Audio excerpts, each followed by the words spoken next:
चलिए आज समझते हैं एबीजी एनालिसिस, यानी एबीजी को पढ़ते हैं। कैसे पढ़ते हैं? सबसे पहले एबीजी का full form acid base imbalance, मतलब फुल फॉर्म क्या, मतलब एबीजी एनालिसिस मतलब हम करते क्यों हैं, क्योंकि हमें एसिड बेस इम्बैलेंस को चेक करना है।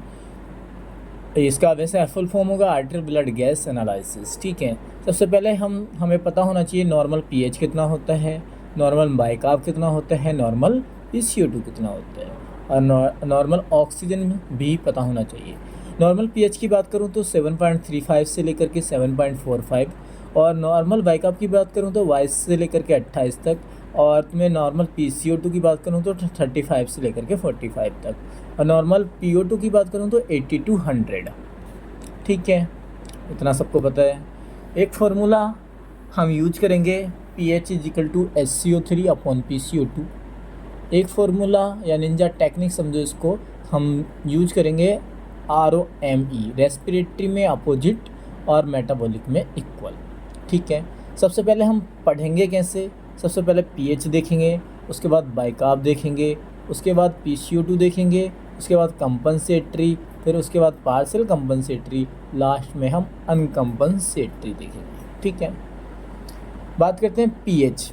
अगर किसी का pH इंक्रीज है, बाइकार्ब इंक्रीज है, कंडीशन क्या कहलाएगी? pH अगर किसी का इंक्रीज है तो अल्कलोसिस, किसी का pH डिक्रीज है तो एसिडोसिस। pH ही हमसे डिसाइड करा था कि वह अल्कलोसिस है या एसिडोसिस। pH किसी का इंक्रीज है तो अल्कलोसिस, pH किसी का डिक्रीज है तो एसिडोसिस। बात करते हैं मेटाबॉलिक का कैसे पता करें, रेस्पिरेटरी का कैसे पता करें। तो मेटाबॉलिक में मुझे SCO3 की वैल्यू देखना होगा। SCO3 यानी मेटाबॉलिक।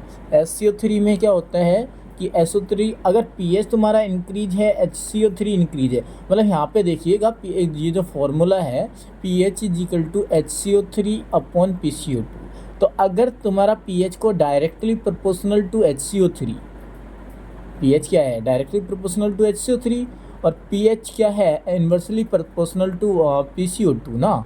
तो डायरेक्टली में अगर तुम्हारा pH बढ़ेगा तो HCO3 बढ़ेगा। तो यहाँ पे ये कंडीशन क्या कहलाएगी? pH बढ़ा, HCO3 बढ़ा, क्या कहलाया? Metabolic alkalosis. और मेटाबॉलिक अल्कलोसिस में ध्यान देने वाली बात है कि पोटासियम का लेवल डिक्रीज हो जाता है, पोटेशियम का लेवल डिक्रीज हो जाता है। बात करते हैं आगे। pH अगर तुम्हारा डिक्रीज है, बाइकार्ब तुम्हारा डिक्रीज है, तो क्या कंडीशन क्या कहलाएगी? Metabolic acidosis. यानी pH से डिसाइड हो गया। अगर pH तुम्हारा नॉर्मल वैल्यू से नीचे है, 7.35 से 7.45 नॉर्मल वैल्यू, इसके मिड में होता है 7.40, और 7.40 से अगर तुम्हारा मतलब नॉर्मल वैल्यू से तुम्हारा जो कहते ना pH है आपका कम है, तो उसको क्या बोलते हैं? मतलब एसिडोसिस। तो यहाँ पे तुम्हारा बाइकार्ब भी डिक्रीज है और pH भी डिक्रीज है, यानी pH भी कम है और बाइकार्ब भी कम है। तो कंडीशन कहलाएगी मेटाबॉलिक एसिडोसिस। और मेटाबॉलिक एसिडोसिस में पोटासियम का लेवल इंक्रीज हो जाता है। किसका? पोटासियम का लेवल इंक्रीज हो जाता है। बात करते हैं रेस्पिरेटरी अल्कलोसिस की। तो रेस्पिरेटरी अल्कलोसिस में यहाँ पे हमने पढ़ा क्या कि pH = inversely proportional to PCO2, यानी pH तुम्हारा बढ़ेगा तो PCO2 तुम्हारा घटेगा। अगर तुम्हारा pH घटेगा तो PCO2 बढ़ेगा। तो यहाँ पे कंडीशन देखिएगा, इसको रोम भी बोलते हैं, यानी रेस्पिरेटरी में अपोजिट होगा। यहाँ पे मेटाबॉलिक में दोनों इक्वल थे, ये देखो pH बढ़ रहा था, SCO3 बढ़ रहा था। यहाँ पे मेटाबॉलिक में तुम्हारा pH दोनों इक्वल थे, जैसे कि ये pH तुम्हारा डिक्रीज हो रहा था, SCO3 भी डिक्रीज हुआ। अब रोम में होता उल्टा, इसका एक बढ़ेगा एक घटेगा, एक बढ़ेगा एक घटेगा। तो यहाँ पे तुम्हारा pH inversely proportional to PCO2 था, तो pH तुम्हारा इंक्रीज हुआ और PCO2 तुम्हारा डिक्रीज हुआ। तो इस कंडीशन को मैं रेस्पिरेटरी अल्कलोसिस बोलूँगा। क्या? रेस्पिरेटरी अल्कलोसिस, क्योंकि pH ने डिसाइड कर दिया कि pH तुम्हारा इंक्रीज है, यानी अल्कलोसिस की तरफ जा रहा है। कंडीशन कैसे पता करेंगे रेस्पिरेटरी या अल्कलोसिस? तो PCO2 की वैल्यू यहाँ पे देखेंगे। तो पहले बाइकार्ब की देखो, उसके बाद PCO2 की देखो। अगर PCO2 तुम्हारा रेस्पिरेटरी अल्कालोसिस में तुम्हारा पीएच अगर इंक्रीज है, PCO2 अगर डिक्रीज है तो कंडीशन कहलाएगी रेस्पिरेटरी अल्कालोसिस। अगर तुम्हारा पीएच डिक्रीज है, PCO2 इंक्रीज है तो कंडीशन कहलाएगी यहाँ पे एसिडोसिस का। तो मुझे पता चल गया क्योंकि पीएच मेरा डिक्रीज है, PCO2 मेरा इंक्रीज है, तो रेस्पिरेटरी एसिडोसिस। बात करेंगे फिर अगर तुम्हारा कंपनसेट, अनकम्पनसेट और पार्शियल कंपनसेट। बात करेंगे पहले बात करेंगे कंपनसेट की। अगर तो ये तुम्हारा जो बाइकार्ब और ये PCO2 हैं, दोनों मान के चलो दोनों भाई हैं या फिर सगे दोस्त, सगे भाई हैं या फिर दोस्त हैं, यानी एक की बीमारी में दूसरा काम करेगा और दूसरे की बीमारी में दूसरा मदद करेगा। देखते हैं करता कि नहीं करता। अगर कंपनसेटरी की बात करूं तो पीएच तुम्हारा नॉर्मल होगा। कंपनसेटरी में तुम्हारा पीएच नॉर्मल होगा 100%, क्योंकि और तुम्हारा यहाँ पे दोस्त घर से निकला, मतलब दोस्त घर से निकला, मतलब अगर तुम्हारा यहाँ पे कंडीशन तुम्हारा रेस्पिरेटरी एसिडोसिस है, मान के चलते हैं तुम्हारा रेस्पिरेटरी एसिडोसिस है, ठीक है, लास्ट वाली कंडीशन में तुम्हारा पीएच डिक्रीज होगा। पीएच डिक्रीज मतलब पीएच नॉर्मल कंडीशन में आ जाएगा।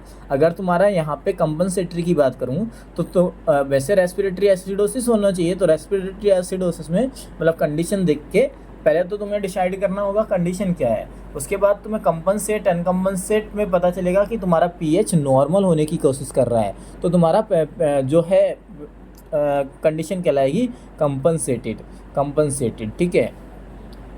तुम्हारा यानी अगर तुम्हारा दोस्त बीमार है, तुम बीमार हो, मतलब रेस्पिरेटरी में अगर तुम्हारा PCO2 वैल्यू अगर बढ़ी हुई है तो तुम्हारा रेस्पिरेटरी भी कम या ज़्यादा है तो कंडीशन कहलाएगी कंपनसेटरी। और पार्शियल कंपनसेटरी की बात कर लूँ तो पार्शियल कंपनसेटरी में तुम्हारा दोस्त घर से निकला बट पीएच नॉर्मल नहीं हो पाया, कोई बात नहीं, कोशिश तो की, छोड़कर तो नहीं भागा, तो इसको कहेंगे हाँ कम मदद की, करना चाहिए लेकिन नहीं हो पाया, इसलिए पार्शियल कंपनसेटेड।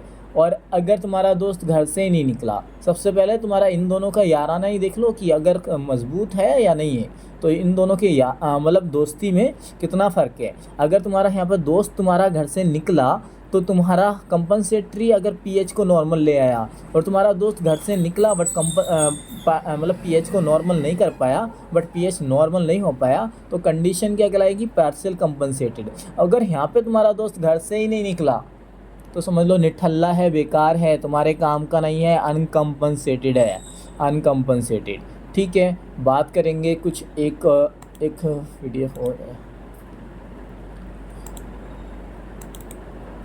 हाँ ये ले लेते हैं।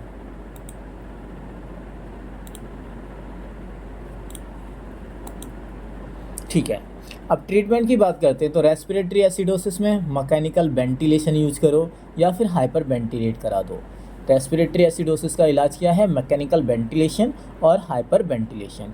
अगर तुम्हारा ट्रीटमेंट की बात करूं रेस्पिरेटरी एल्कलोसिस की, तो यहाँ पे तुम्हारा RR डिक्रीज करना होगा मुझे, क्योंकि रेस्पिरेशन या फिर सबसे पहले मुझे अगर पेशेंट और वेंटिलेटर पे है तो मुझे RR उसका रेस्पिरेटरी रेट मुझे डिक्रीज करना होगा। अगर पेशेंट वेंटिलेटर पे नहीं है अदरवाइज पेपर ब्रीथिंग करानी होगी। क्या कराना होगा, पेपर ब्रीथिंग कराना होगा, ठीक है। और मेटाबॉलिक एसिडोसिस की बात करूं तो मेटाबॉलिक एसिडोसिस कौन सी कंडीशन में, ज़्यादातर डिके में हो जाएगा, एसिडोसिस मान के चल लेते हैं, तो इसमें मुझे सोडियम बाइकार्बोनेट फर्स्ट प्रायोरिटी और इंसुलिन थेरेपी भी दे सकता हूँ, सेकंड प्रायोरिटी इंसुलिन थेरेपी को दूंगा। इफ़ रैपिड करेक्ट कर लिया, अगर मतलब तुमने जल्दी से करेक्ट कर लिया तब कंडीशन मतलब क्या कॉम्प्लिकेशन होगी, हाइपोकैलेमिया हो सकता है, हाइपोकैल्सीमिया भी हो सकता है, सेरेब्रल एडीमा भी हो सकता है। Thank you. बताना आज का वीडियो कैसा था, दमदार था कि नहीं।